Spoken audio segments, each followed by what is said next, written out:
ગળથુતી foundation ઉપલેટાના બંને શિક્ષણ કેન્દ્રોમાં નાસ્તો અને સ્ટેશનરી અને જીવન જરૂરી ચીજવસ્તુઓ આજે અમદાવાદ સ્થિત શિવાનીબેન મોક્ષકુમાર મકવાણા હસ્તે મોક્ષકુમાર અતુલભાઈ મકવાણા તરફથી આજે બાળકોને સ્ટેશનરી અને નાસ્તો બંને કેન્દ્રની અંદર આજે દાતાશ્રી આપેલ છે।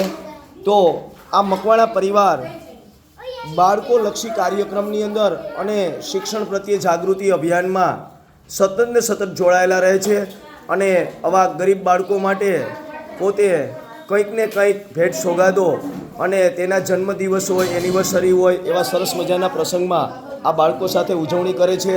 તો મકવાણા પરિવારને ખૂબ ખૂબ ધન્યવાદ।